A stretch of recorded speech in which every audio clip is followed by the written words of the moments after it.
Because of these three things came the flood on the earth, namely the fornication that the watchers committed against the law of their ordinances when they went whoring after the daughters of men and took themselves wives of all they chose. And they made the beginning of uncleanness. Yeah.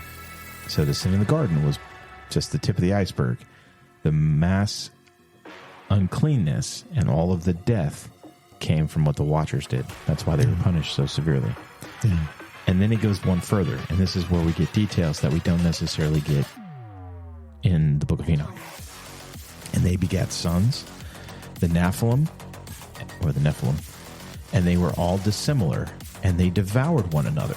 And the giants killed the Nephil, and the Nephil killed the Elo, and the Elo killed mankind, and man killed one another.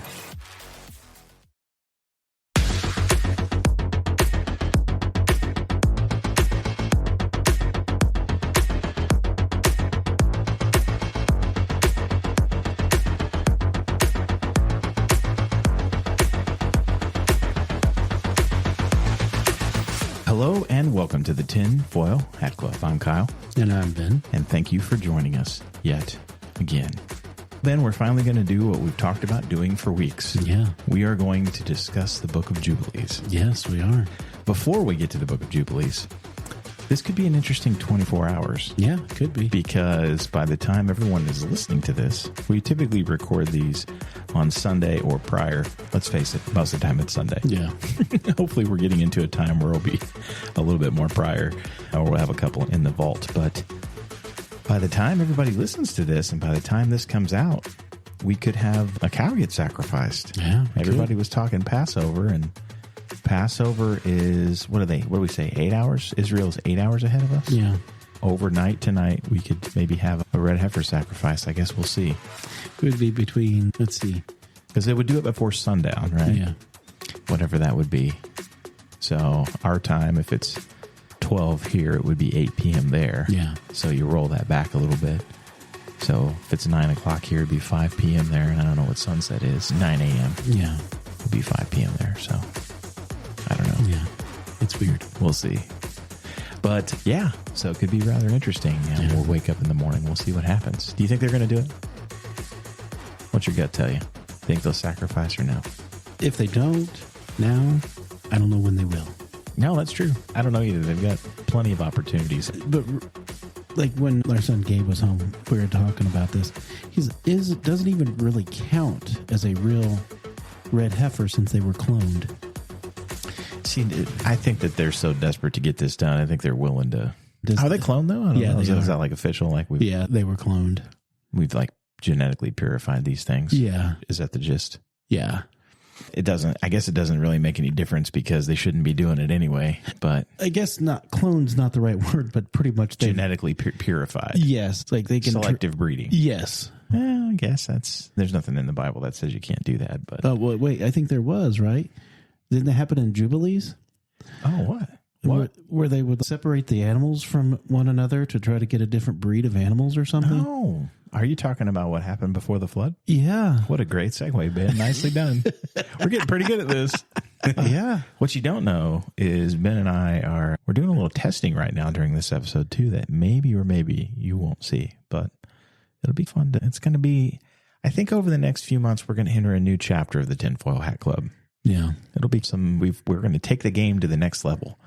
If I don't have to take Valium between here and then for all the projects that I'm taking on, but we'll see. But yeah, we'll see. And by this time tomorrow, we're going to know whether or not we got a heifer that got sacrificed. And if we do, what do we do?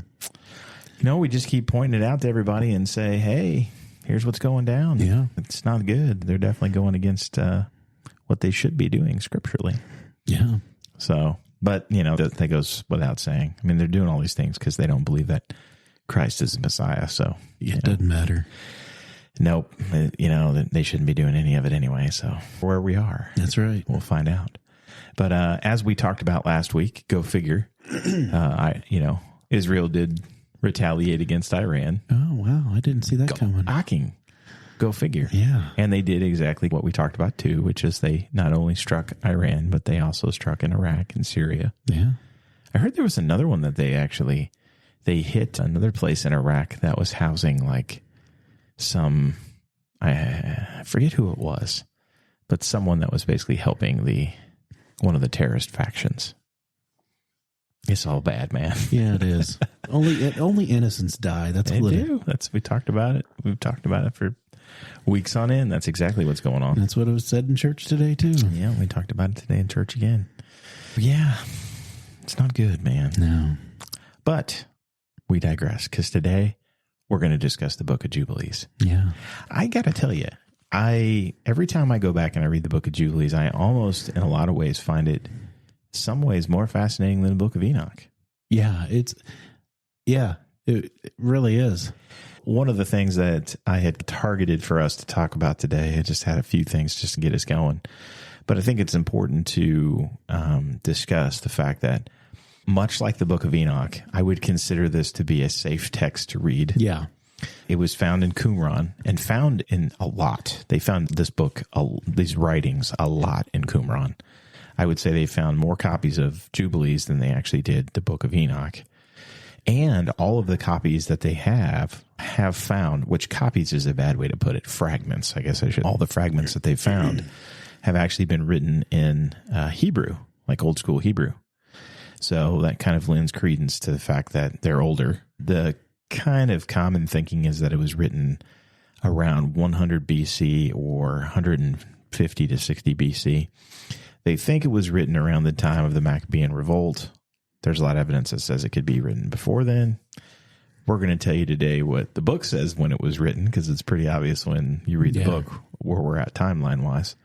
There's really, and there are a few things that as you go in and you read, there are some differences between the account in Genesis and the account in Jubilees. Yeah. And we'll cover some of that ground as well today. But going with the Hebrew, it says in Jubilees, that's the language of God. Yes, it does. It absolutely says that.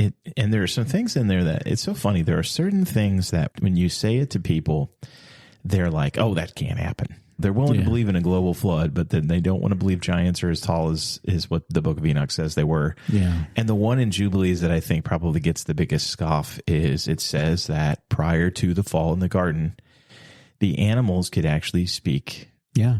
They could speak. Yeah. And could converse with, just like we could. You have to, what I take that to is when God made Adam, then he made all these animals.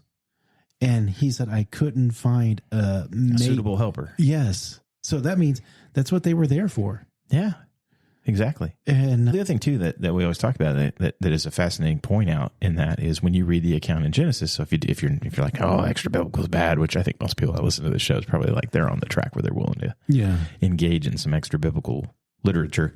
One of the things you find if you just look in Genesis is you can see Eve doesn't freak out when the snake comes and talks to her. No. It's, whoa, if a snake came up and started chatting with me, I'd be like, somebody has slipped me some heavy drugs that I don't remember taking. Yeah. She doesn't freak out at all. No. She's having this conversation, and then next thing we know, the snake convinces her to do naughty stuff. Yeah. I think it happened. I think it makes a lot of sense. Oh, yeah. It does. And it's not that it would be, we've seen this tactic before. Right, as far as punishment, as far as separation and making it difficult harder on us as a punishment. But then I don't know if there was necessarily a punishment for the animals. Obviously there was for the snake, but that would make it harder for us to now do what we needed to do because we can't converse with them like we could before. And who wouldn't love to know what your dog is? I know. Oh, I wouldn't want to know what my dog is saying, but some other people's dogs. Well, we don't have this dog The anymore. cats would be fantastic. Me and our dog, we get into an argument in the kitchen one night. I'm yelling at him. That's a funny thing to say. And he's yelling at me. And he leaves the kitchen, going into the living room, muttering. And Maria said it sounded like he was cussing at me when he left the kitchen. Yeah, you can hear him. Yeah, and he was going on. because he wanted something and I told him no. Or it's like me and him would go around, and that's what made it fun. I think he was like one of the only dogs that really had a good soul, and what I mean by that was like almost person wise. Yeah, yeah. They can. I mean, they understand us. And then we understand them too. We don't speak their language, but I think they speak They speak obviously some of ours, and they clearly have souls. Yeah. When feelings, and they just are better at not having, they don't have the range of feelings that we do. Yeah. But that's probably better for them. They more care about them, like the loving aspect of it versus, like we were talking upstairs, humans are just wicked, evil people. Yeah, we are. Yeah. Animals are not. Animals will help one another. Yeah, unless it's been imbued by some kind of evil spirit or something. That's the only time. I always, when we talk about this, is totally weird side brain thought, but you're hanging with Kyle and Ben, and that's where what happens. Yeah. I always think of the line in the movie G.I. Jane. You ever seen G.I. Jane? No, I haven't. She's going through SEAL boot camp. That's like the first woman they've allowed to go through SEAL boot camp. But one of the main instructors at the SEAL training he's reciting this poem. And in the poem it says, "I never saw a wild thing feel sorry for itself." Which is true. Yeah. Like you never see a being, like an animal, feel sorry for themselves. Yeah. That's not something you normally see. No. Well, you never see. So it's just interesting. But I actually have Jubilees pulled up. Awesome. And I found this. I forget how many chapters Jubilees is. Now, I guess to back up before I read this, Jubilees is fascinating because it starts off, and it actually starts off exactly in the time frame of Exodus 24. Yeah. Because it's when Moses is actually on Mount Sinai and he's conversing with God right before he comes down with the commandments. Yeah. And so you have this book that is supposedly written during this time. Obviously, what we said earlier, that would be if it was truly written during that time frame, it would be much older than what we talked about before. Yeah. And I tend to believe that it probably was. There are scholars out there that think that the first 11 books of Genesis were actually written by Noah. Yeah. Have you ever heard that before? I found that this week as I was digging into things. Which would make sense. Yeah. It actually says that in our CJB. Yeah. Yeah, it's fascinating. I found it in there. Started digging into it a little bit. But as time goes on, after the first little bit of time, and we'll cover that section and then we'll move on from there, you get into the book more. And if you flipped into the middle of the book and you started reading, you'd be like, whoa, this is really weird because it's written from the perspective of an angel. And the reason for that is because God is meeting with Moses and he basically tells the angel that's there, dictate to Moses what happened from creation up to this point. Yeah. And so that he can write it all down. And we'll get into that here in a second. But what we just spoke of as far as animals not being able to talk anymore, and they could talk before, is in chapter 3, and it's verse 28. On that day was closed the mouth of all beasts, and of cattle, and of birds, and of whatever walks and whatever moves, so that they could no longer speak. For they had all spoken one with another, with one dialect, and with one language. Yeah. So, and Balaam's donkey spoke to him, and it doesn't say he was shocked about that. Yeah. That's the weird thing. He thought he was tripping. Yeah. It would be like, that's the one thing that I always wonder when a kid, so they must have, I've always believed that they could talk. And it makes a lot of sense. Yeah. It makes a lot of sense to me that could happen. And again, it's written down here, so I'm like, take it for what you will. If you want to believe the book, then you believe the book. And if you don't, then you're not going to believe anything we talk about today. So that it is what it is. But it's fascinating because as we open in the book, it's the first about chapter, I want to say, is Moses is having this conversation with God before the dictation from the angel starts. And God is basically telling him, hey, your people are going to go astray. Here, they've just been let out of captivity, right? The Egyptian captivity. And he's telling them, dude, they're going to go astray. And when they do, it's going to be bad. And Moses starts basically begging God, please don't kill them.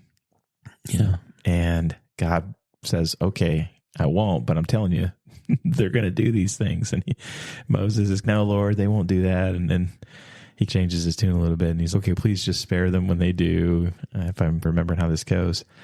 And it's funny because when you pick up when he comes down, and we've talked about this before in the show, like he comes down after 40 days and they've already begun like the process of idol worship in 40 days. And it's crazy. It's just like, God, he had to be thinking at that time, you idiots, I was just up advocating for all of you. Yeah. And God told me this is what you would do. And it didn't even take you from the time that I went up here on the mountain to the time I came back down for you to start doing all of the despicable things he told me you would do. Yeah.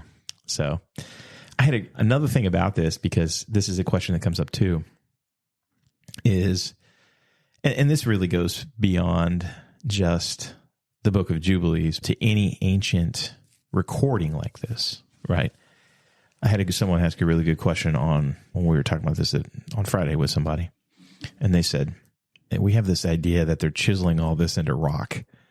Yeah. And that's not what would happen.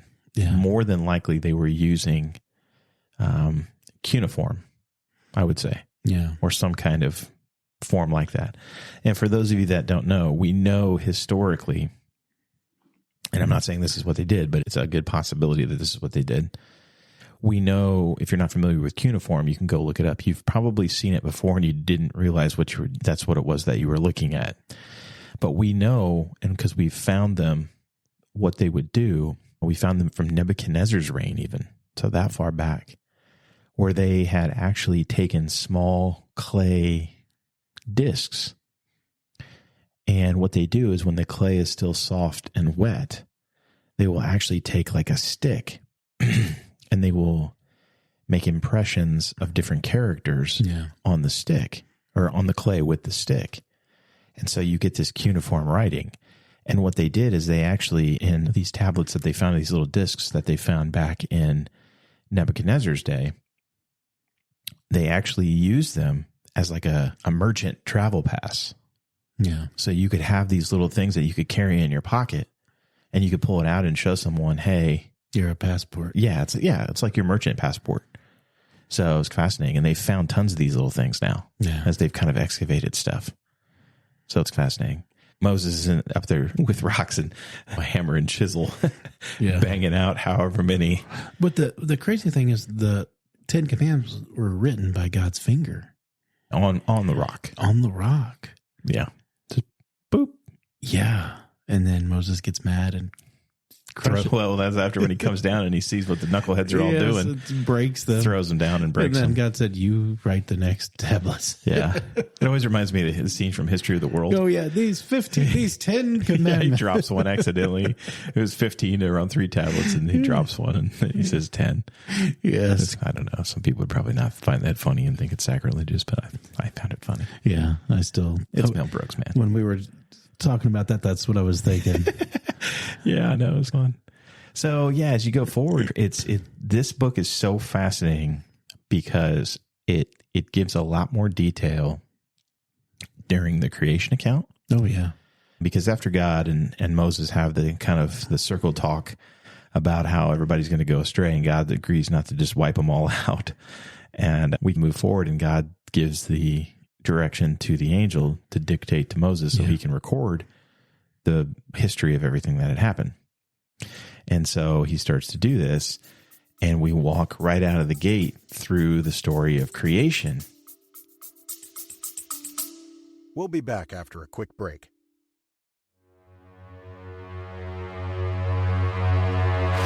Hey, Foilers. Ben and I need your support as we continue to work to grow it for God and increase the amount of listeners to the podcast. Here's what you can do to help. Head on over to our website, thetfhc.com, and pick up some swag. We have t-shirts, sweatshirts, cups, mugs, posters, truly something for everyone in the family. Also, if you were not able to attend our live stream event on the Book of Enoch, you can still catch the video for rent on our website. The video is packed with information that we promise will forever change the way you view your Bibles.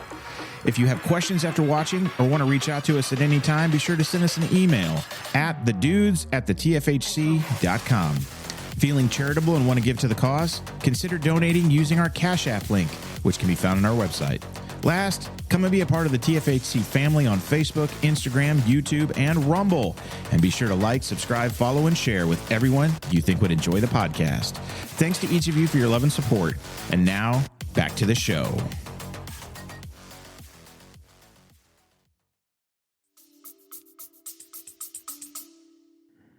And it's just fascinating because we see that on day one, it gets into much more detail each day about what was made.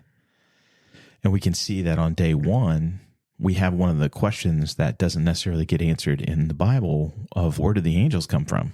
Yeah. And it says on day one they were created. Yeah. And it actually goes into the different kinds of angels that were created and what they're over.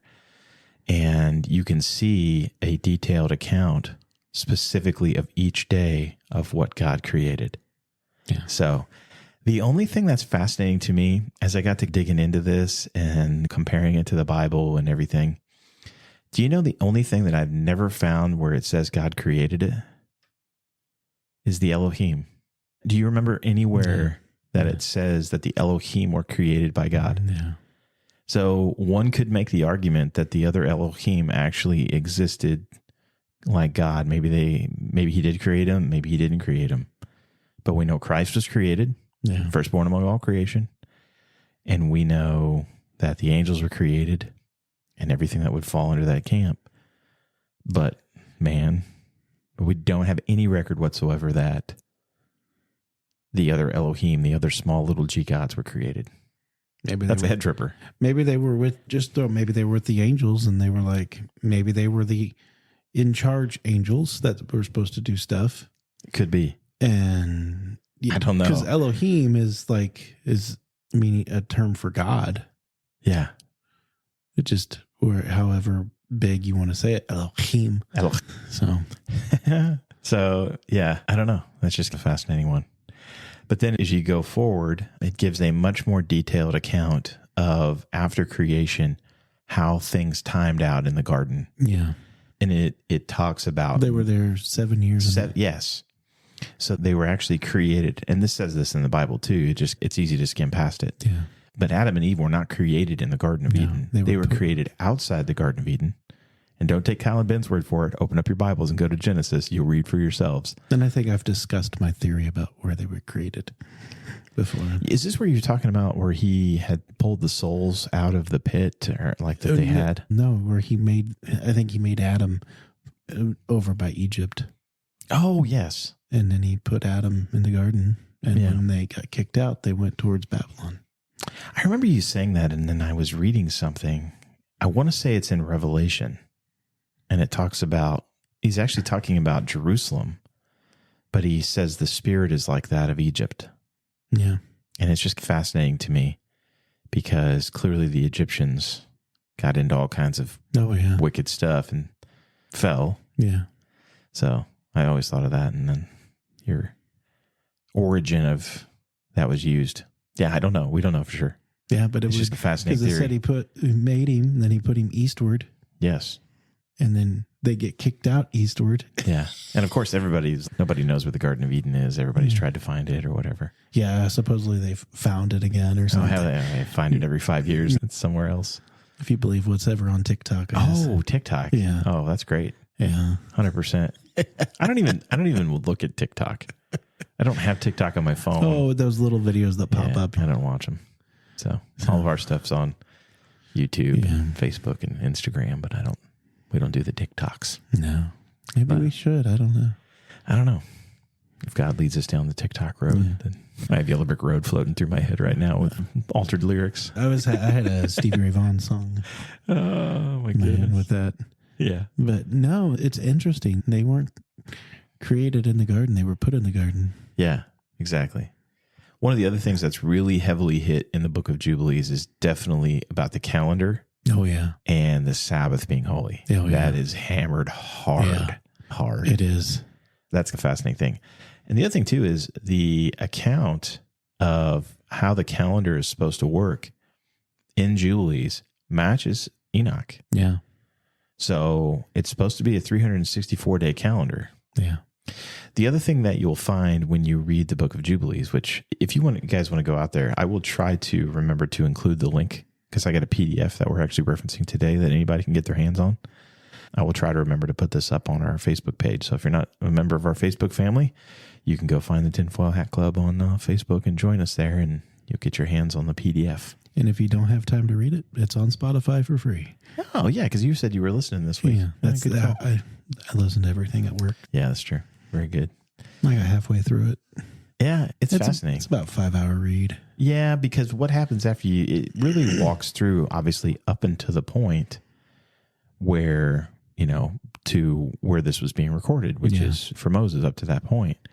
And it's fascinating because it really, in some cases, it follows the same biblical storyline. Oh, yeah. To a T. But it gives you a lot more detail. In some instances, it gives you more detail, and in some instances, it gives you less than the Bible. Yeah. It's fascinating. Yeah. Most instances, I would say it gives you either a different perspective or more information. Yeah. Going back to the garden, it's fascinating because, again, not only do you have a detailed account of when each one was put into the garden, but then you also have a detailed account, like you had said, of when they got kicked out of the garden. Yeah. And it was like almost exactly 7 years when the event with the serpent happened and the fall. So they were riding good for 7 years before. Oh, can you imagine? Oh, dude. What a sweet deal. Can you imagine what it was like? Perfect bodies, walking around naked, perfectly healthy. You didn't know you were naked? Didn't know? No sin, no decay. No. Oh, it sounds wonderful. You could probably step on something and not hurt. I stepped on an acorn. It probably still hurt. Yeah. No arthritis in your knees or no back that feels like it's getting ready to explode at times. Yeah. Oh, it sounds wonderful. Yes, it does. So, yeah, you get to see this and then you move forward. The other nice thing that it does is it gives you details on a lot of the names of the women. Yeah. Their wives. Which we don't get in the Bible because it's more man-focused, man-centric. And so that's fascinating. And the other thing that you'll see, it counts, what you'll see is AM. Yeah. And it'll give you the year that these things happened. And everything is done in the Jubilee cycle. So when you read it, it'll trip your brain out because, and we've talked about this before on the show, and that's one of the things of like why it's so important to understand this, to understand how a Jubilee cycle works. Yeah. So that you understand some of the Bible when you read it. And a Jubilee cycle is 49 years. So you have 7 weeks of 7 years. Yeah. So 7 times 7 is 49. And then a day would be a year. Yeah. A week would be 7 years. And then a Jubilee would be 49 years. So 7 weeks of 7 days. Yeah. And then the 50th year is actually the first year of the next Jubilee. Yeah. That's how it works. So there's not really a 50 year. It's the first week of the next Jubilee. Yeah. Everything is written in AM, which is Anno Mundi, which is from the beginning. Yeah. So from creation forward. Because most of the time when we go into the Old Testament or we look at everything from an archaeological... It's BC. It's BC, right? Or now they're going... BCE. Whatever crap they're trying to flush out Christ that they're doing that. I refuse to comply. Yes. Yeah, we always look at it backwards though, from Christ backwards. So you run higher numbers, but this is the other way. This is from Adam forward. Yeah. And so you can see like when everybody was born. Which brings us to an interesting point. Because like I said earlier, there are a few things that are in conflict with Genesis. Now, one of the things is the timelines get a little bit off. So when you go through, everybody is in lockstep until you get to, I believe, Jared. And then the timeline gets off by 100 years. Yeah. And then it keeps getting off as more and more people are born. Yeah. And I find that strange. Now, a lot of people would go, see, it's no good. It doesn't match Genesis. And I'm like, but when you dig into that to try to find out why that is, when you start looking at all the historical record, you have Genesis, and then you go into the Septuagint, and then you go into a lot of the other records that are out there, and nobody matches. Yeah. There's differences all over the place. Who knows which account is actually correct? Hard to say. I would tend to lean towards Genesis, but I don't know. I think personally that actually Jubilees, the way that Jubilees reads to me, it reads more believable from a time perspective because people are having kids at 160 years old and that kind of a range. Yeah. Or 60 years old. I'm trying to remember. One of the two. And then it shifts by the 100 years in Genesis. Yeah, it does. And it seems strange to me that we would have such a big shift suddenly when we started having kids. I heard that there is like a conspiracy theory with that. Really? Yeah. What's the theory? To try to change the timeline just enough to prove that, I think, I could be wrong, but like they weren't the chosen people. Oh, yeah, I think I've heard something like this. You know, and It's jogging the memory a little bit. That's all that I looked into it, because I believe that man is going to do whatever man wants to do, especially if he's being driven by an evil force to discredit God in any way. I don't know. It's interesting. That's one of the major differences. The other thing that is interesting that sticks out is the account of Noah's death is a little off too. I want to say the math timeline in Jubilees doesn't exactly add up properly in comparison to like Genesis. Okay. The math is wrong. The math doesn't really jive and make sense. Now, I don't know. That could be a translational problem in how Jubilees was translated. Yeah. I don't know. I'm not sure. But I will say that is one area where I scratch my head a little bit. You have to remember, God even remembered Noah, so he might have forgot about him. It is possible. Noah was the middle child. Oh, my goodness. Yeah, it's an interesting thought. I never thought about that before. Okay, which one was Noah? Fascinating. Yeah, that's interesting to me. The other one that's the big one, though, and it's one we've touched upon before. I don't know if we've gotten into it so much in the show. I think maybe we probably have in the show, but maybe. And I know we have offline because it's one of my favorite things to talk about, is a person, the genealogical record after Noah. Yeah. Varies from the account in Genesis. Oh, yeah. And again, most people would go, see, it's no good. It doesn't match Genesis. And I'm going to tell you right now something that is controversial. But again, go look it up and double check me. Don't take my word for it. This is a good opportunity to go dig into your own Bible and find for yourself.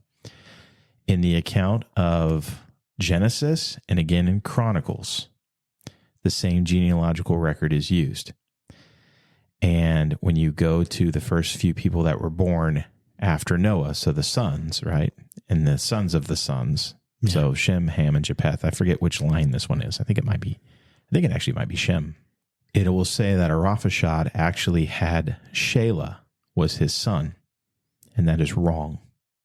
Yes, I'm saying that Genesis is wrong. Yeah. Because it is. And we can prove this with the Bible. Because if you go look into Luke's account of the genealogy in the New Testament, it has it correct.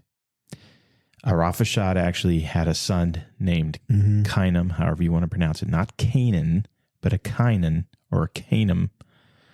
And you'll see it a couple different ways. Yeah.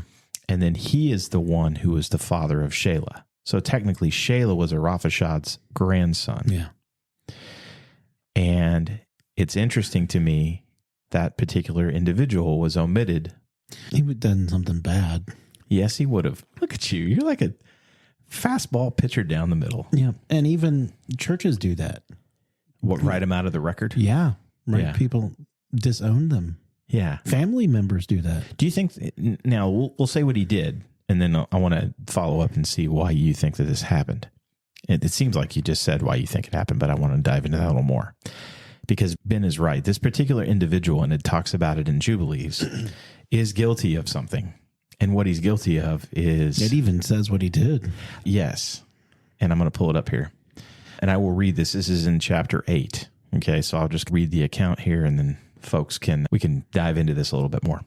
So in chapter 8 of Jubilees, verse 1, in the 29th Jubilee, at the beginning of the first week, Arphaxad took himself a wife, and her name was Rehugiah, the daughter of Susan, the daughter of Elam, and she gave birth to a son in the 3rd year in this week, and he called his name Cainam.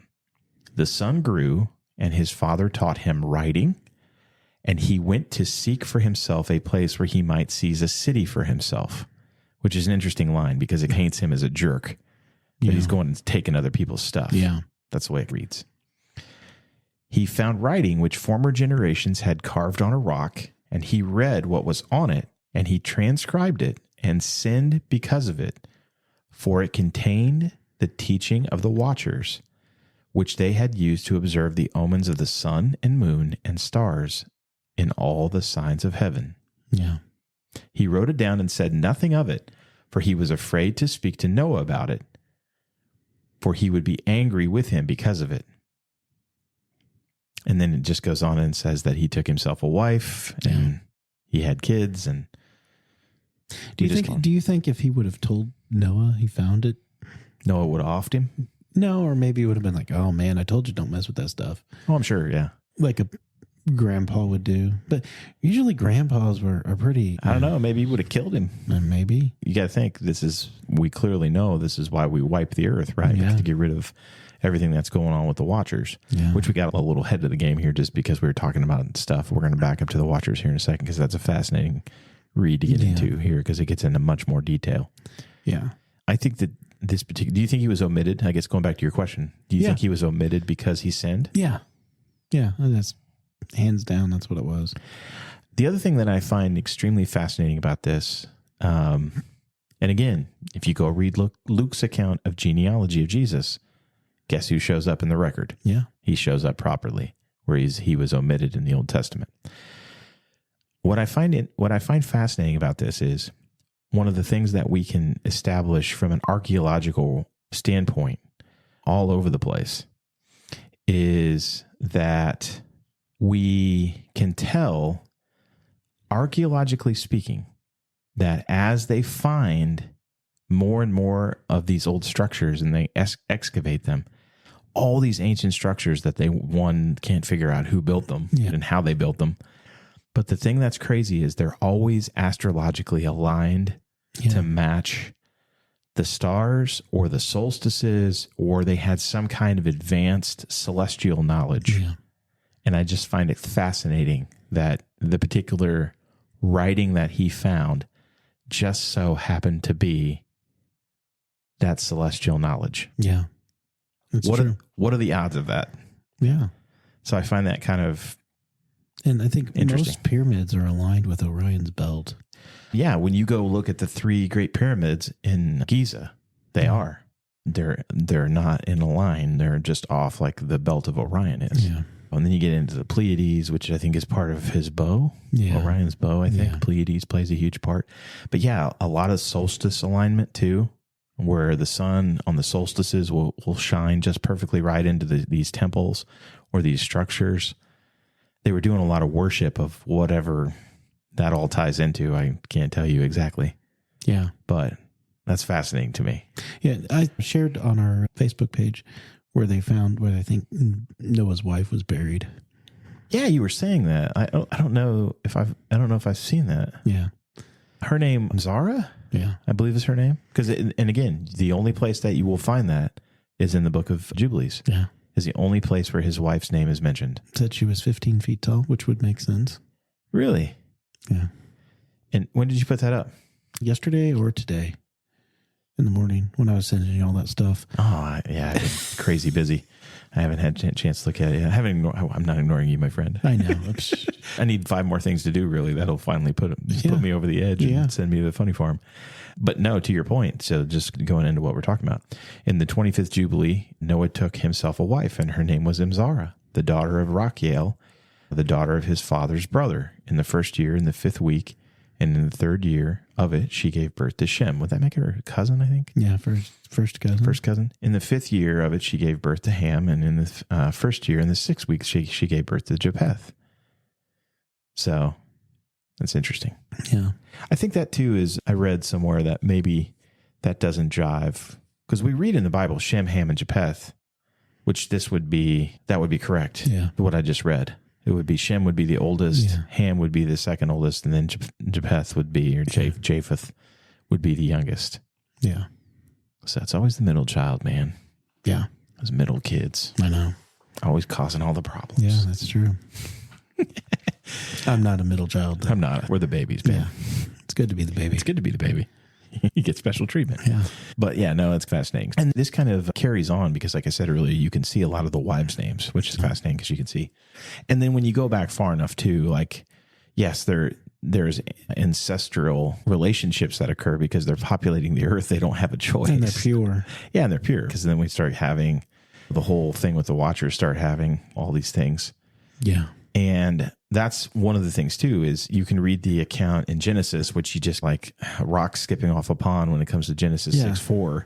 We have this huge monumental event that gets mentioned. And it's then almost keep going, keep going. That's like Cliff Notes version. Yeah. Right? It's very Cliff Notes. I have to say, I'm going to say something else controversial. And I have nothing to back this up. This is just Kyle just spitballing here. I do not think Moses wrote Genesis. Most people would say Moses wrote Genesis. Yeah. Moses is basically attributed as the author for the vast majority of the first few books of the Old Testament. It makes sense. I do not believe that Genesis was written by Moses. I know. Funky, huh? Yeah. Because it just seems to me, if this is truly what it says it is, which I believe it is. Yeah. And I don't think it was written 160 BC. I think it was written when it says it was written. Why would he write 2? Yeah. It seems like duplicate work. Moses wrote Jubilees then. Yeah. Effectively, he's dictating what the angel's telling him. But yeah, he would be the author of Jubilees. Yeah. And clearly. It states that. It clearly states that. Yeah, and I understand Exodus. Yeah. It makes sense. I'm not saying that Moses didn't write other books of the Old Testament. I just have a problem with, I don't know why he would write Genesis in addition to this. And how did he finish Deuteronomy? Oh, yeah. See, that's another one because he's dead. Yeah. It's hard to finish books when you're dead. But yet, and I think this goes back to we got accepted tradition early on. Yeah. And this was just what was passed down as far as who wrote what. Boom. That's it. Don't question it. This is it. I'm okay with that. I'm fine with it. It doesn't rattle my boat, whatever. No, yeah, okay. I believe it to be divinely inspired. So I'm like, I don't care who wrote it. Yeah. I care that God was good with it being written. Yeah. Who cares who the author was? Yeah. It doesn't make any difference. Right? No. I'm like, if we believe that what's in it is divinely inspired and it's the word of God written, passed on through man, then who cares who the author is? You're just a conduit. Yeah, it's true. I don't care what kind of copper's in the light bulb as long as it turns on. That's right. It works. It works. That's all. And you can understand it. Exactly. There's some other small little fascinating things in here before we get to the Watchers. It's just so cool because you go back and Genesis is just so Cliff Notes. Oh, it is. It's like it just gives you the minimum amount of information to get to a certain point, and then it starts to really give you more detail. And it's almost, I just need to catch you up until we get to Abraham. Yeah. It's And all review. It's like the first 3 weeks of school. yeah, Review. or I guess maybe Joseph. Yeah. Somewhere in there. Like it's like somewhere in there we made Abraham would have come first. So I guess Abraham. Yeah. Yeah. It's like remedial review. Yeah. That's a good way to put it. And it is, but there's so much in there. It might be remedial, but you can get so much from that. Oh, sure. You can. Absolutely. If you can always go deeper, Yeah. especially with Bereshit. Oh, yes. Yeah. That's a fascinating thing too. I'll have to try to link that video too, if I remember. Yeah. A little bit of Hebrew lesson for you. Because Hebrew's fascinating to understand how it translates. Yeah. Because it's very multidimensional versus English. 4D. Had you ever seen what I thought you'd had? Like maybe. Yeah. Yeah, it's very fascinating for anybody that hasn't seen how Hebrew works. It's pretty cool. Yeah. But yeah, so you get a lot of more detail of that kind of stuff. One of the details that is included in here as well is how Cain died. Yeah. And it says that the same year that Noah died, Cain died. Yeah. Because his house fell in on him. Yep. So he was old. He was crushed by stone. That's how he killed Abel. So that's how you mean God. when he was born? Noah was born. What did I say, Noah? Yeah. Oh, I'm sorry, Adam. The year Adam died was the same year that Cain died. Yeah. And it says that he was crushed by stone. His house fell in on him. He was crushed by stone. And it actually goes so far in here as to say, oh, look at you. It actually uses that because that's not just like an anecdotal, fun little side note. What it actually uses that story to highlight is it says it was written in the code of law for heaven. Yeah. That like the eye for an eye, however whatever you do to someone else, if you murder them, that is how you are to be offed. So this is the part where I teach your wife and tell her to put that in their pipe and smoke it. We have good debates when it comes to capital punishment. I'm open to change, though. I'm open to change. Christ changed a lot of things. I am not. Yeah, you don't. You guys are both in the don't believe in capital punishment. A good story from that is what happened with that bishop. Oh, the one that stabbed him. The guy. Yeah, you seen the video of? I've seen the video of the stabbing. Like after, whenever he's laying on the ground, he puts his hands on his head and he goes, "I forgive you." Really? Let me pray for you. Really? Yes. Wow. That's crazy. And then he asked nobody to harm me too. Wow. I thought about reaching out to him and seeing if he'd come on the show. He's probably going to be pretty popular now, though. I've been following him for a year. Yeah, he's pretty cool. For those of you who aren't familiar with this story, I do not recall his name. Bishop Marmar. Yeah, Marmar Emanuel. Yeah. I think is what it is. Yeah. Marmar Emanuel. Yeah. And he's a Syrian. He's actually a Syrian-born Catholic. I think Catholic, right? Orthodox. Yeah. Okay. But don't let that dissuade you because he's very good. He speaks the word of truth and he don't shy away. Matter of fact, that's what got him in such trouble was because he dared to speak some things about Muslims that the extremists didn't take kindly to, and they told him that he'd be dead in 2 weeks, and then they sent a dude in or somebody to stab him, and then you can see the video. It's out there during service on a live stream. Dude walks straight up to the pulpit and starts going to town. It's amazing. It's crazy he didn't die. I know. He just literally had some cuts and stuff. Yeah. Man, that's as bad as it was. That's bad enough, but yeah, pretty cool. And then while we're on this side tangent, before we come back to Jubilees, so hang with us really quick, we do need to talk about the Driscoll incident. Because on the flip side of the coin, I did watch the video. So if any of you guys are fans of Mark Driscoll, if you're not aware of what happened, he was at a men's conference that was being hosted by a friend of his that's another pastor. And I guess to open the men's conference, they had this really weird, I don't want to say pole dance routine because it's weird. It was more like, I don't know how you would describe it. It wasn't sexual in nature necessarily, but it was weird. Why would you do this at a men's conference? Yeah. The dude is literally out there. He is climbing a pole and he's doing like this He did take his clothes off. Yeah, like his shirt's off. And it's just weird. And then Driscoll was supposed to speak, I think the next day after this happened. And he came out and he basically rebuked them for having the spirit of Jezebel, and the dude was climbing an Asherah pole, and he goes on this thing, and the pastor that was hosting the conference, you can hear him start yelling from the crowd of, "You're out of line, you need to stop." And then Driscoll says, "I received that," and he picks his stuff up and he walks off the stage. Yeah. And I thought that was the end of it, but that's not the end of it. No. Because then it gets even weirder. Yeah. And they like had a little powwow heart to heart or whatever. And then they come back out. I don't know how much like further down the line. Yeah. They come back out and they're on stage together, sitting together. And they're like having this. Yeah. It's weird. Bro healing moment where they're going back and forth. And Driscoll winds up apologizing. And I don't know. The whole thing was just weird. Yeah. Somebody said that he had just written, I don't know this is true, so I'm not saying this is true. Someone said that he did. Now this actually what I'm getting ready to say is true, but the reason he did it, I'm saying that I can't say it's true. He had just written a book on the whole thing of Jezebel's spirit and all these things, right? And then this happens and he gives them this rebuke that would just so happen to fit his book. And then they come out and they make up and they're buddies again. And somebody said it was just a whole big ploy to generate like controversy to sell his books. Could be. Who knows? The whole thing is weird. You can go watch the video. It's just strange. If I'm going to tread lightly. That's no fun. But I'm going to try. I don't want to say I lost respect.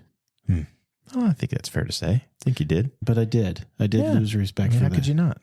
He rebuked them and then he goes, "I take it back." Yeah. Did Jesus do that when he overturned the tables? No. And the thing is, like, one of the things he says before he even starts the rebuke is you can, it really seems like it looks legit. Maybe he's a good actor. I don't know. Maybe he's legit. You can go watch it, make up your own mind. But he is like really heavily saying that he spent the whole night praying. Yeah. And he was like, he really had this, like, he knew he needed to do this and say this and all this and that. And if you felt that convicted about it, dude, don't back down. Yeah. I'm sorry that it may end your friendship with this pastor that's having crap come into his church that he shouldn't have in there, or the men's conference or whatever. Yeah. No, wrong's wrong. Don't back down. Stand your ground.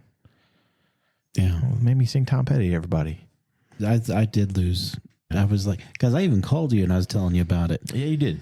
Because it just disappointed me. I thought that, hey, this guy's all right, but like the bishop said, he's praying for America's salvation, and it just goes to show that if you can't speak up for the truth, for God, and you have to apologize for God, you're not any kind of warrior for God. Then, God doesn't need an apologist working for him. No. So, no, I'm sorry, and I'm trying to be lightly too, because things happen, and they do, and I'm just like, but judging the book by its cover right now, that's what we're seeing. It doesn't look good. No, it's weird. Yeah. What was Noah doing all that time while the ark was being built? He was preaching. Repent. I would think so. Repent. And I bet he wasn't apologizing. No. I'm so sorry I hurt your feelings. Yeah. Who cares about your feelings? It's funny that we're having this conversation, because I know it seems like a side tangent, but it actually isn't a side tangent, because it's made me think of another conversation I had with Friday when we actually got into. It's so funny. This was not planned at all. It's just how the conversation went. We got into the Book of Jubilees with the group that I was talking to on Friday. How do they feel about the Book of Jubilees? Since they've opened their minds to the Book of Enoch, I think that they're more willing to accept it now, that it has potential merit. Yeah. Because I think where we're at with that is, and it's how we started the show, with if it's in Qumran for me, I'm good with it. Yeah. If it's in Qumran, it's safe to me. I really believe that, because I believe that community was good. Yeah. I think that's where John the Baptist probably was operating out of. Me too. Yeah, go figure. So I think they're okay with it. They're warming to the idea. They don't know much about it, because a lot of people have read Enoch or studied Enoch, but they haven't really looked into the Book of Jubilees. But the conversation was, but is it really important for today?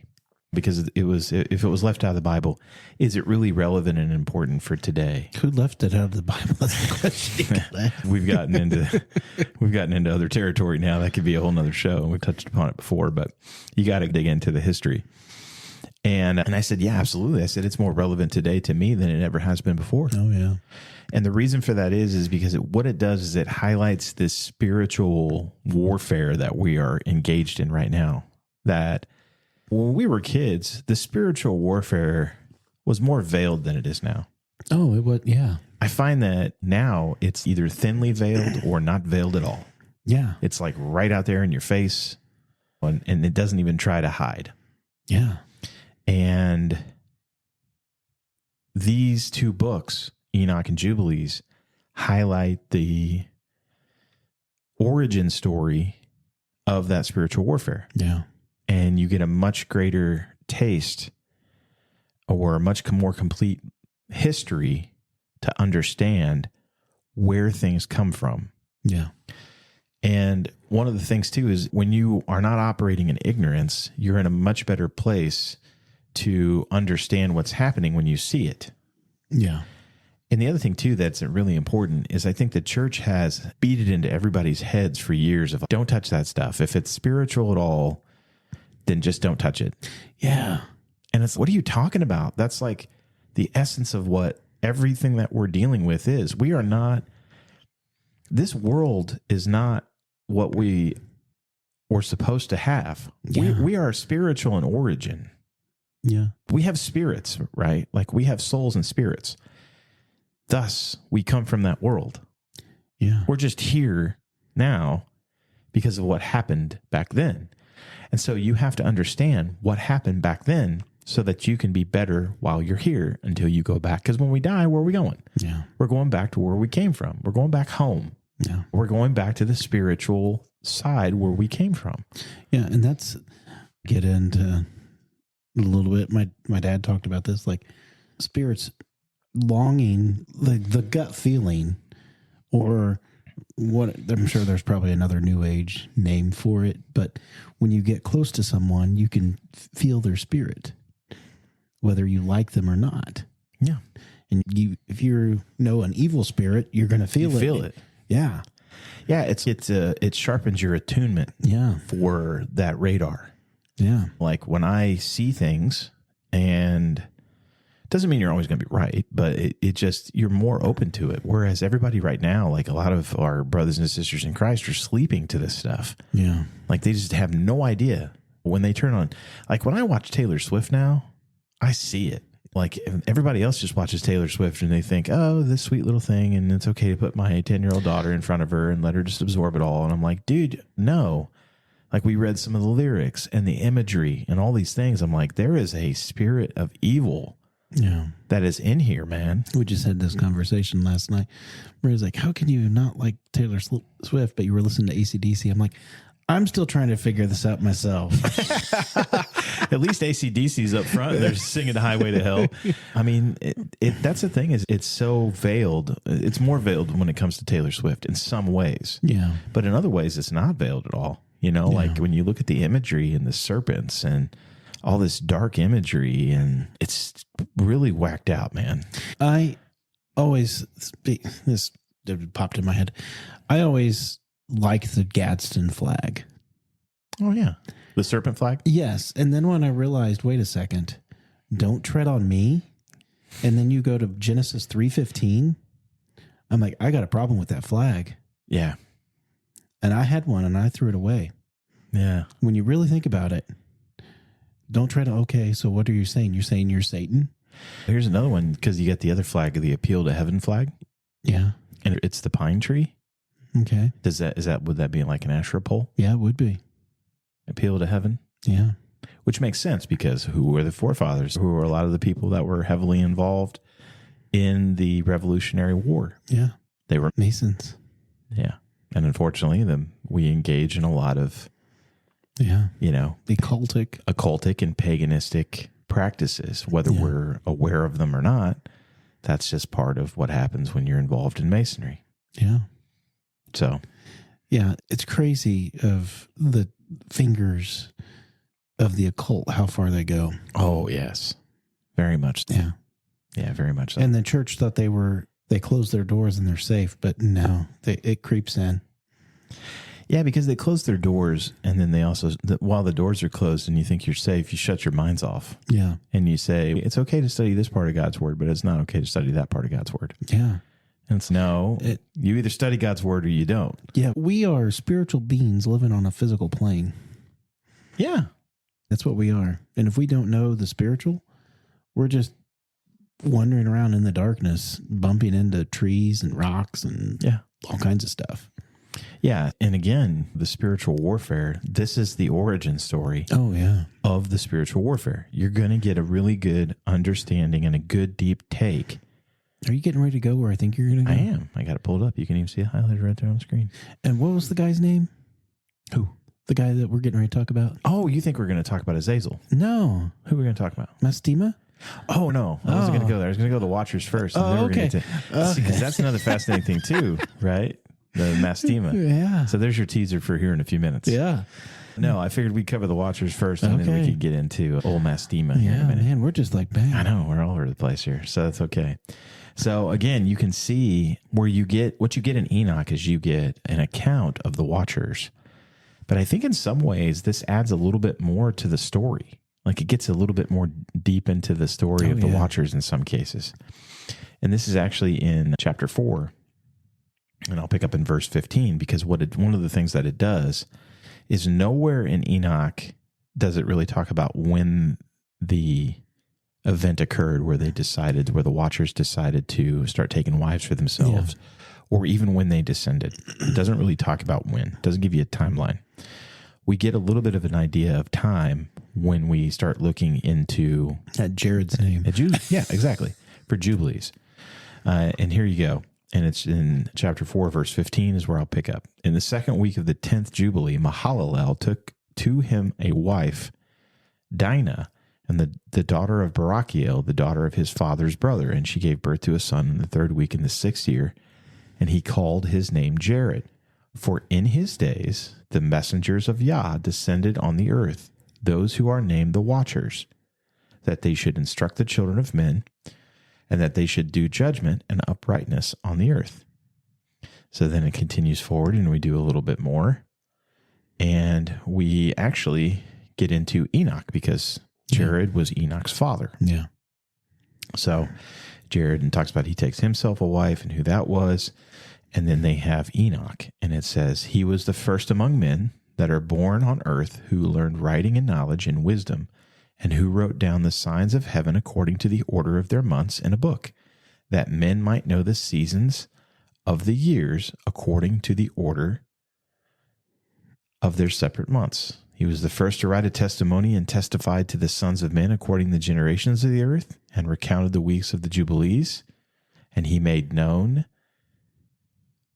to them the days of the years, and set in order the months, and recounted the Sabbaths of years as we made them known to him.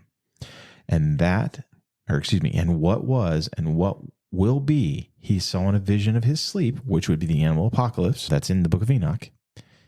As it will happen to the children of men throughout their generations until the day of judgment. Yeah.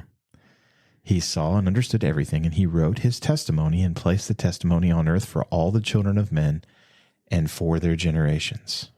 Talks about him taking a wife. The other thing that it talks about in here is it gives more detail about him being taken. Yeah. And it goes into detail of when he would be taken. Yeah.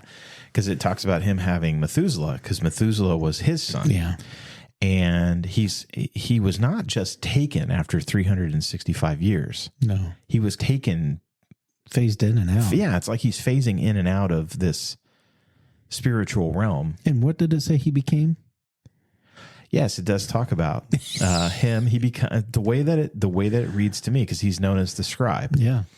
The way that Jubilees reads to me is that he actually is the one that's writing in the book of life. Yeah. He's the one that's recording the book of life.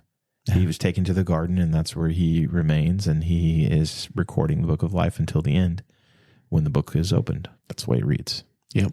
So it's pretty cool, actually. Scribe of God. He was the messengers of of Elohim, these 6 jubilees of years, and they showed him everything that is on the earth and in the heavens, and the rule of the sun, and he wrote down everything. That's where one of the moments that he was being phased in and out, because it's like right after Methuselah was born. It's the way it reads. And he testified to the watchers who had sinned with the daughters of men, for these had begun to unite themselves as to be defiled with the daughters of men. And Enoch testified against them all. And he was taken from among the children of men, and we conducted him into the Garden of Eden in majesty and honor. And there he wrote down the condemnation and the judgment of the world and all the wickedness of the children of men. Because of it, Elohim brought the waters of the flood on all the land of Eden. For there he was set as a sign that he should testify against all the children of men, that he should recount all the deeds of the generations until the day of condemnation. Yep. So for me, that reads that he's the one that's writing in the book of life. That's the way it translates. So do you think he's got an Apple or a desktop? He's going to have something, because he's a busy man. He's got the God scribe finger where he just can touch stuff. Or cutiform. Yeah, I don't think he's doing this old school. He's got something cool. So or do you think he's just gotten to the point where he just speaks in it? Yeah, who knows, man? Thinks it. Yeah. Hard to say. He's probably getting a lot of help. But yeah, it's fascinating. So then we go through. Okay, I just had a crazy thought. Yeah, go ahead. I know this is. So do you think this is where they get his list and checks it twice? He's the first. He's the OG Santa. Yeah. Anaka. Instead of Santa. Yeah. Wasn't Santa like you get to dig in the whole Santa Claus? Isn't that? It's very pagan too. Yes, very pagan, very evil. Oh, wake up, church, wake up. I know we're hitting on Christmas. So we picked on Easter a few weeks ago, and now we're picking on Christmas. It's bad. It's bad. So then we go to chapter 5. We skip ahead a little bit here, and guess who now is going to enter the picture? No, it's not Mastema yet. Man. I know you're anxious about Mastema. We got time yet. And it says, in chapter 5, verse 1, when the children of men began to multiply on the face of the earth and daughters were born to them. This should sound familiar to anybody who's read Genesis 6. Or Enoch, yeah. And the message of Elohim saw them on certain year of this Jubilee, that they were beautiful, and they took themselves wives of all who they chose. They gave birth to their sons, and they were giants. They were huge. So there ain't no... Yeah. Interestingly enough, one of the things I did read, because... And this is actually translated from the fragments that were found in Qumran. Okay. Now, when you go to Beta Israel, which would be the Ethiopian Jews and the Eritrean Jews. Okay. Okay. So they are I forget the specific name of their sect of Judaism. They have always had these two books. They've always had Enoch, and they've always had Jubilees for as long as anybody can remember. But it's written in their language. It's written in Ge'ez. Interestingly enough, they are very faithfully translated for the most part to what we've found in Qumran. Okay. Where we go off the tracks is right here, because they fall into the whole pit of it's Seth's daughters intermingling with Cain's sons. And that's how we produce giants, which makes zero sense. I wonder where they did that. I know where they did that. There's a pollution in there somewhere that came from the Jews. They polluted it somehow. Yeah. That's how that happens. Satan. Can you say Satan? Oh, wait, no. It's Azazel. He's gone by this point, so sorry, Satan, you're going to get this one. No, it's all evil, because it's not just Satan, which is where we're going to go with Mastema, because that is a fascinating, and that's a whole nother show that we could get into with that, but we'll get there in a second. And so now we get into the little bit more of the stories of the Watchers, and because of them, it says, because of them, lawless increased on the earth, and the flesh corrupted its way. Men and cattle and beasts and birds and everything that walked on the earth were all corrupted in their ways and in their orders, and they began to devour each other. Lawlessness increased on the earth, and the imagination and thoughts of men all were continually totally evil. Elohim looked on the earth and saw it was corrupt, and all flesh had corrupted its orders, and that were all that were on the earth had committed all manner of evil before his eyes. Yeah.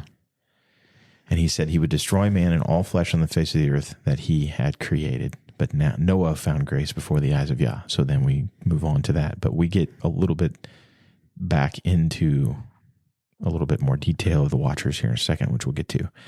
But one of the things that it's much more clear on here in Jubilees that it really doesn't touch upon at all in Enoch, and it's very skipping the rock off the pond again in Genesis. You got to read between the lines a little bit in Genesis. Yeah. One of the things that's repeated over and over and over again is it's kind. It's kind. It's kind. So much cross-contamination right Yes. So there was genetic cross-contamination. There was probably sexual immorality that was occurring with all different kinds of people and animals and everything else. I know that's a nicky thought, but hey, we still have, unfortunately, that today because people are sick. And we've got this whole, all his original creation had been polluted at this point, pretty much. So that's why God's, okay, I'm wiping the slate clean. We're going to start over. It's not just the apple from the tree in the garden that we were taught, most people are taught, coming up through the church. That is just a fraction of what's going on here, of why God did what he did. I don't think it was an apple. Yeah, or whatever, fruit. I think it was like some kind of grape that was fermented to get him drunk. Think so? To do something that you wouldn't have done when you were sober. Interesting. That's an interesting theory. Could be. Because look at Noah. What happened to him? He had a vineyard, got drunk. Which is another thing too that's in Jubilees, because you're not going to find it anywhere else, but it talks specifically about why he got drunk. And what that was is after the flood, God basically makes a covenant with God to obey certain laws. And because one of the things was, and we just read it, where we have started to cross-contaminate, but moreover devour all the flesh, right? We've started to just consume everything on the earth. And then we're going to get even more into it here when we start talking about what happens when they start having kids, because that's when things really get violent. Yeah. And that was the pact after the flood of God's, okay, we're starting anew. Here are the rules. You don't drink the blood. Yeah. You don't drink blood, because that's one of the things that they were doing prior to. And all of these things. So Noah planted a vineyard, and he was actually drinking the wine that was made from the vineyard and celebrating the anniversary of the covenant that he'd made post-flood when he gets drunk and has the whole thing happen where Ham walks in and sees him naked. Yeah. And Ham walked in and saw him naked. That's the extent of it. I know we get into all kinds. We can discuss that till the cow's dead. We get into all kinds of other things, but it's not. There was nothing else. He saw him naked because what's the first sin that we had?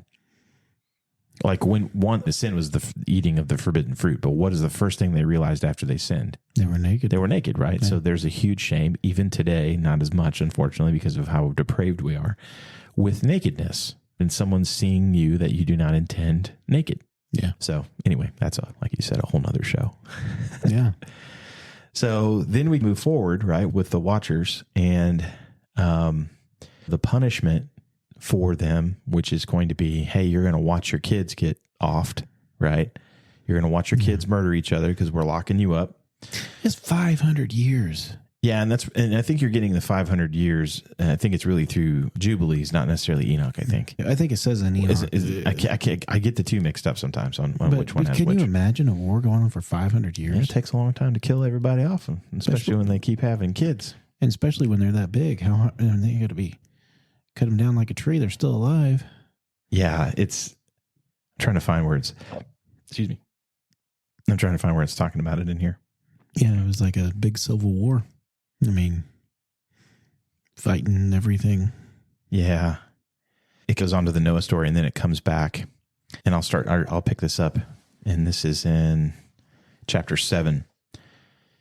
And we'll go back to verse 20.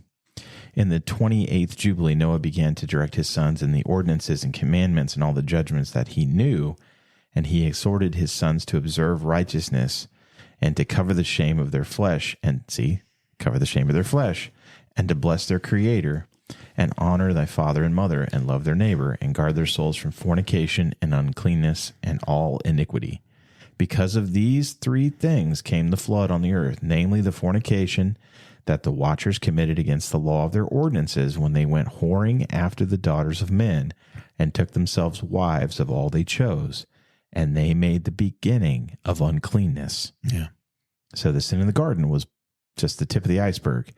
The mass uncleanness and all of the death came from what the Watchers did. That's why they were punished so severely. Yeah. And then it goes one further. And this is where we get details that we don't necessarily get in the Book of Enoch. And they begat sons, the Nephilim, and they were all dissimilar. And they devoured one another. And the giants killed the Nephil, and the Nephil killed the Elo, and the Elo killed mankind, and man killed one another. Yeah. Now that's interesting because we now have a different... I wonder what dissimilar means. Yeah, I don't know. What does that mean? Different kind? Like, I would say so. There's a man, then there's a minotaur, and then there's a centaur, and then there's... I think all that minotaur, centaur, dinosaur, all those things. I think that was a product of genetic crossbreeding and manipulation of the genetics. I think this is different. I think because you have divine bloodline with an angel that's now mating with a human, I think the variables are so whacked out that I think you don't produce similar offspring every time.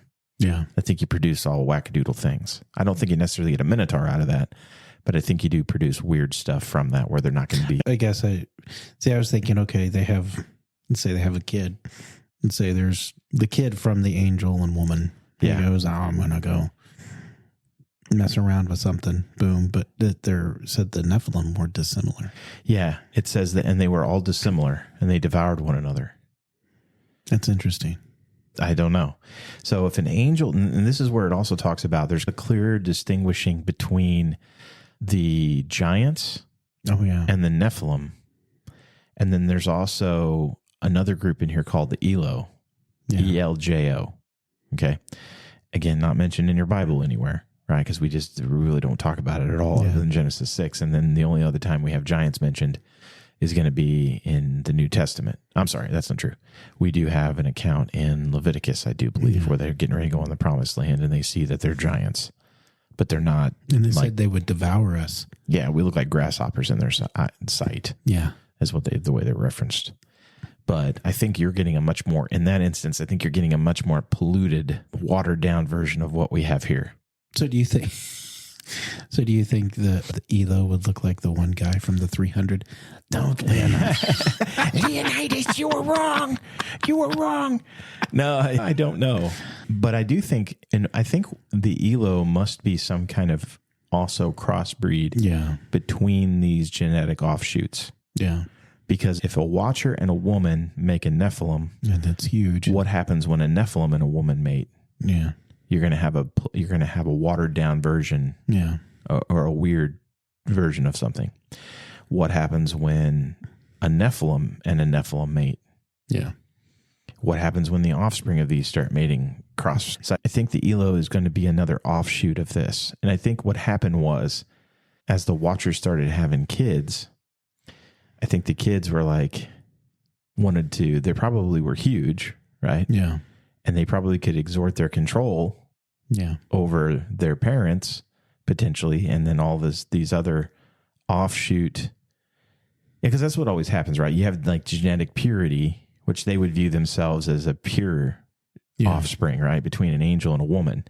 And then when you start having all these, for lack of a better term, bastardized offsets of stuff, they're going to look at this and go, no, we need to keep the bloodline pure. And then you're going to have this war that starts. Yeah. And then they're going to be like trying to off each other. Yeah.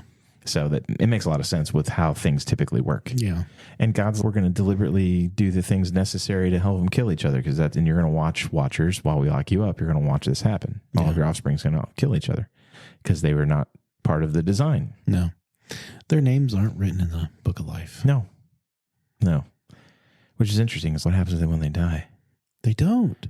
They die, but they're spirits, enduring spirits. Yeah, so that's another thing that's talked about in the Book of Jubilees, right? Where it gets into the punishment for these guys is that they're turned into demons. That's what a demon is. Yep. A demon is a dispossessed, disembodied spirit. Excuse me. Yes, thank you.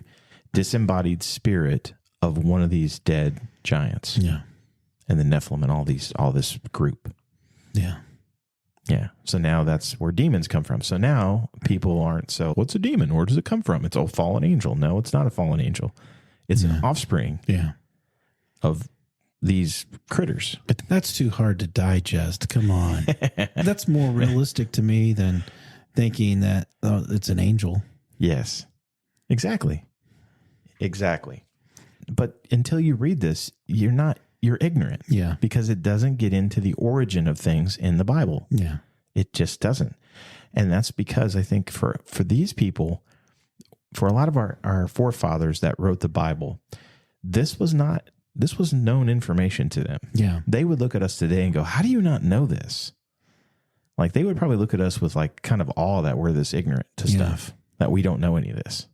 And I think that it's really important for us to know this because, again, how can you fight against spiritual warfare if you have no idea where you come from? Yeah. Or what happened back to cause everything? Yeah. You can, but you're going to be poorly armed. Yeah. Yeah. And this is an area where I would honestly encourage people to probably read the Book of Jubilees before they read the Book of Enoch. Yeah. And that's crazy, but because I really like the Book of Enoch, but I like Jubilees because I think it's going to read easier to you. It's closer to Genesis. It is. And and they call it leptogenesis is what they call it. Little Genesis, which is funny to me because I think Genesis is little Genesis and this is really more Genesis than Genesis. This has so much detail in it. It does. And as you continue on past the story, this is a highly detailed account, especially after the flood, of how everything was divided up. And we're not even going to really have time to get into that today. But that gives you a much more detailed account. And then once you start getting into, again, about Abraham, what happens is you have times where you find more information in Jubilees than you do in Genesis. And then you have times in Genesis where you find more information than you do in Jubilees. But I would say for the most part, you find more information in Jubilees than you do in Genesis. And it goes into more detail with Jacob and Esau and Jubilees. Yes. And that could be a movie. Yeah. That would be a really good movie. Because I think, was it something else that you read where you were talking about how Esau had killed Nimrod potentially? Yeah. That's in Jasher. It's in Jasher, Book of Jasher. So again, that's a whole nother show. But one of the other things that we did want to touch upon, and I promised we would come back to it for the last few minutes that we have, is a cat we mentioned earlier called Mastema. The interesting thing, though, is so Mastema in the Book of Jubilees is the one that is credited for doing what occurred at the Passover. Yeah. Which is ironic timing, considering that we're getting ready to celebrate the Passover tomorrow. Yeah, we are. We are going to celebrate the Passover tomorrow. Yeah. He is the slaughterer. He is the death angel that's sent through to kill everyone, is the way that this reads. The other thing, too, is he's given a name. In the Bible, you're just going to read the angel of death, or in our version in the CJB, you read the slaughterer, or he's never given a name. Yeah. And here he's given the name, and his name is not only Mastema, but he's called the Prince Mastema. Yeah. So he is actually a prince. It's interesting when you read this, and he shows up several times. Like I just did a search, and he's in here 16 times. And his first instance is what his job is. He is actually, so we get through the flood, and because we had so many of these disembodied spirits that are now floating around, all these demons, right? They are wreaking havoc after the flood. Yeah. Because they're left on earth. They're not allowed to go anywhere. And everything's dead. They got no place to go. They got no place to go, and they got nothing better to do except to screw with mankind, because there ain't that many, right? We got way more demons than we do people, right?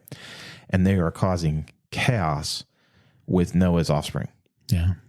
So Noah basically goes and he is begging God to get control of the demons. So God says, okay, I'll get rid of 2/3 of the demons, but 1/3 is going to remain.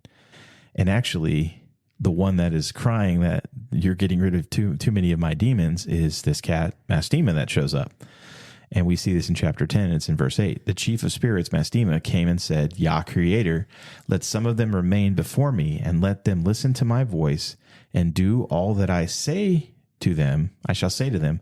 For if some of them are not left to me, I shall not be able to execute the power of my will on the sons of men. For these are for corruption and leading astray before my judgment. For great is the wickedness of the sons of men. Mm-hmm. So it's fascinating. And so it's almost like God created him to do his job. Yeah. To weed out the bad. Yeah. I'm sorry, I misspoke, by the way, on my math. It wasn't 2/3, it was 1/10. So then God replies, he said, let 1/10 of them remain before him, and let 9/10 of them descend into the place of condemnation. So now we know where the demons go, or where the demons are. But 1/10 of them were allowed to remain. Yeah. So we literally wiped out 90% of the demons. It had to be really bad. Can you imagine? We see we see huge demonic possession and influence today. Yeah. I think a lot of times we don't even realize it.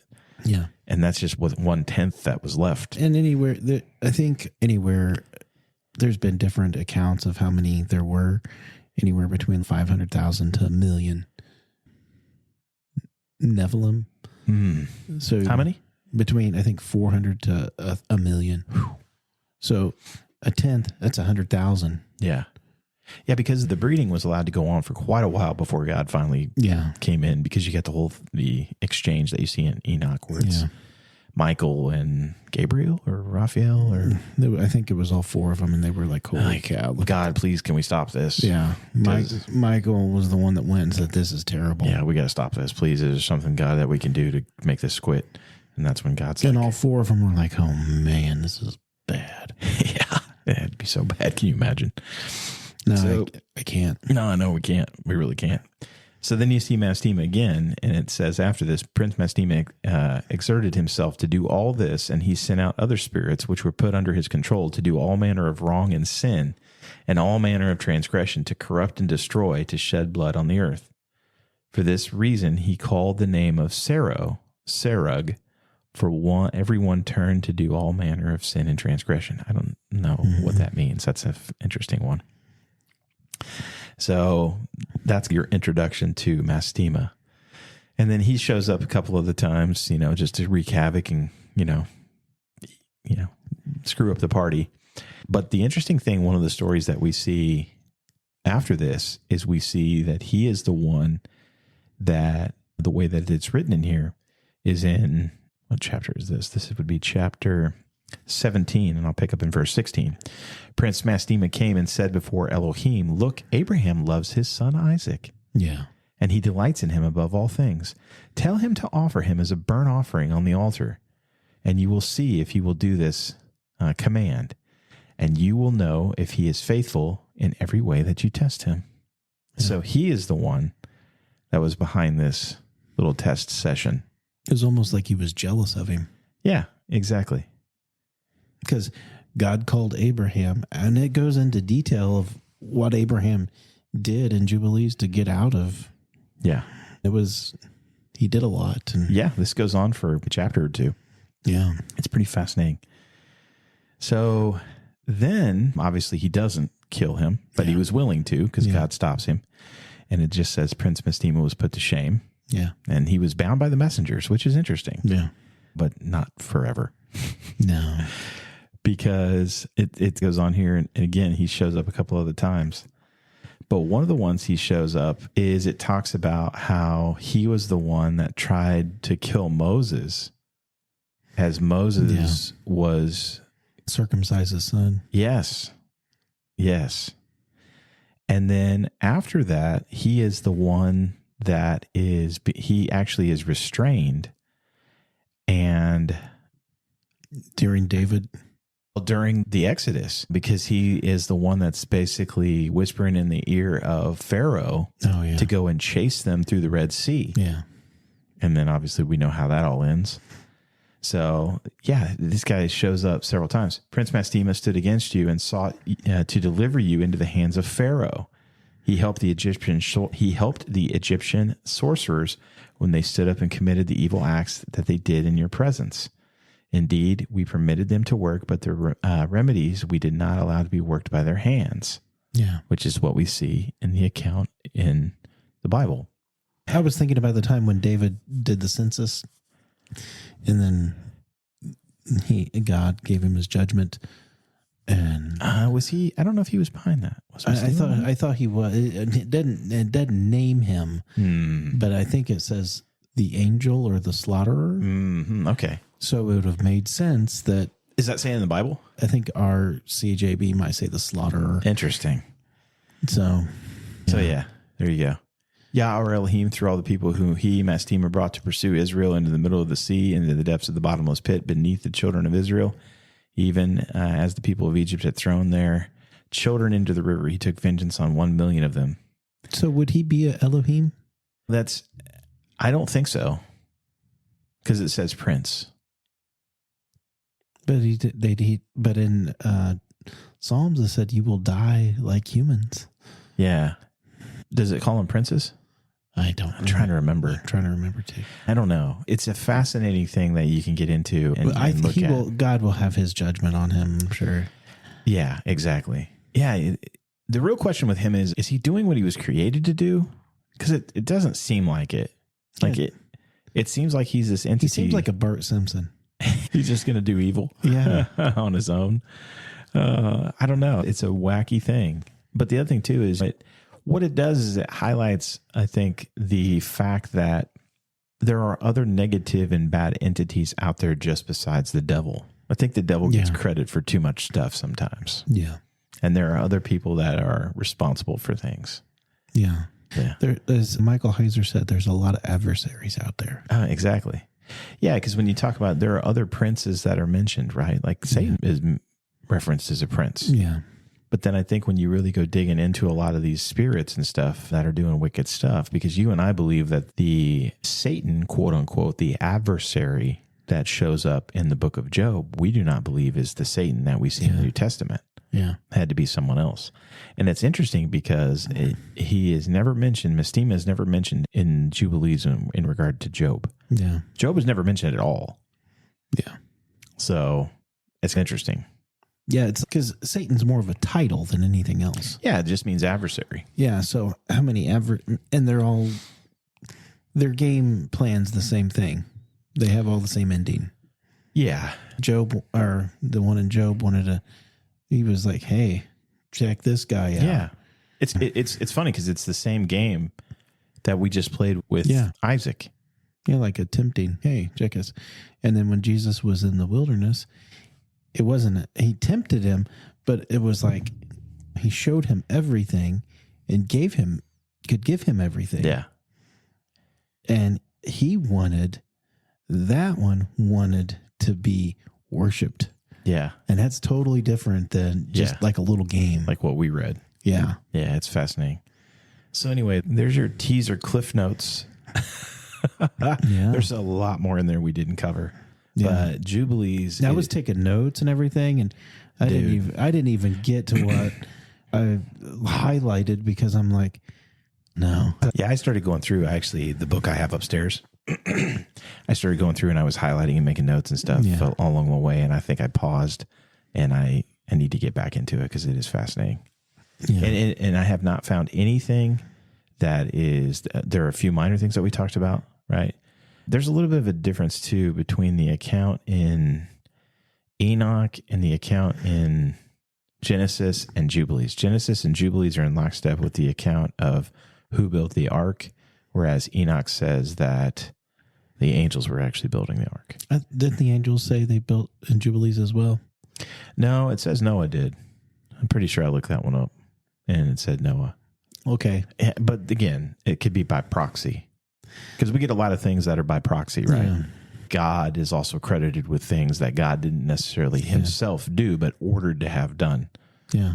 Like when I go in a house, there's a builder's name on it.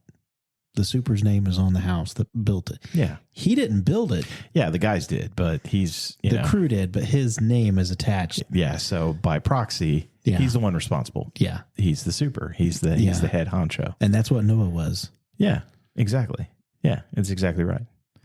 That's the way. And tell me how a guy by him, like, and his 3 sons are going to build that.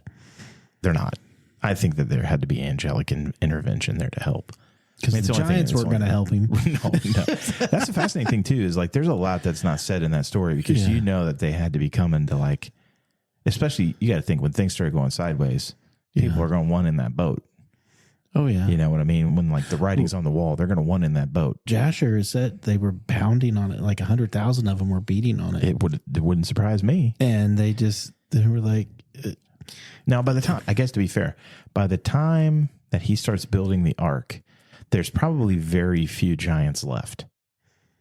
Because they've all killed each other off by this point for the most part. And then their spirits are messing with people. Yes. You figure... I get it. Yeah, it had to be, right? And it says in some, I think the Book of the Jews or the Legends of the Jews, it said that they tried to stop the fountains of the deep from springing up. They tried to step on them and hold them down with their hands. Now, okay. I'll throw this out. I'll throw this out. Okay. Let's just say all the waters that broke loose, let's say they shot up like volcanoes and things. And what if the craters are on the moon or from the water that came from the flood? Oh, fascinating. Yeah, I don't know. That's fascinating. Just a thought. Yeah, it's crazy. I literally just had that. I don't know, man. There's a ton of stuff. And even when you get more details, it's not going to give you every detail. Yeah. But there's still a ton of questions that you can ask. But what it does do is it answers a ton of questions that are left by what you read in Genesis. Yeah. Because there's just a lot of stuff that does not get into detail. And then when you read the account in Jubilees and Enoch, it fills between the two of them. It fills in so much, like so many of the holes. I wish we had all the books of Enoch. Oh, you mean that all the ones he wrote? Yeah. I don't know. Yeah, who knows how many he wrote? There's probably a lot. I think the guesstimate was like 500. Really? Fascinating. There's a ton. There's just so much that's been lost. It's like with what gospel was it? I think it's John. Of all the acts that Jesus did, there's not enough books that could hold them all. Yeah, that's true. That makes a lot of sense. I'm sure that's very true. We're just getting the cliff notes, the high points. If you want to start back with Genesis 1 and all the way through everything he did. Yeah. That people didn't even know. Yeah, right. Yeah. It's fascinating. But there you go. Get the copy of Jubilees. You can go find it. You don't have to buy it. You can if you want, but you don't have to. Download it. I've got it on my phone. You got a PDF. You can listen to it on Spotify. You mentioned that earlier, but it is a fascinating dive. The one I listened to this week was a dramatic reading. No, it'd be fun. It was different. I bet that would be in certain spots. It would get really weird. It was like, because the guy changes his voice for when he's the voice of God. Yeah, interesting. It is really good. Yeah, you get certain people that are doing it really good at that stuff. Yeah. What's going on this week? We hope to have a very special guest on the show this coming week that we are going to interview. Hopefully nothing comes up where this person can't make it, but we hope to have them. We have a gentleman by the name of Derek Gilbert. Yes. That we are planning on having on the show. Derek is actually, you can go find him on Skywatch TV. He's been on several other podcasts, including Blurry Creatures, and we're really looking forward to meeting him and talking to him. And he's a wealth of information. He's got a ton of knowledge. Yeah. So it'll be fascinating to talk to him, especially given if we have something wacky happen tomorrow. Yeah. With some cows. I'm sure he's going to have some ideas on that. Yeah. So yeah, we hope to have that recording happening this week, and you guys will see it soon. Yeah. So I guess with that, there's your little last minute teaser, and we will catch you next time on The Foil. Take care. Bye. Atomic.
Atomic.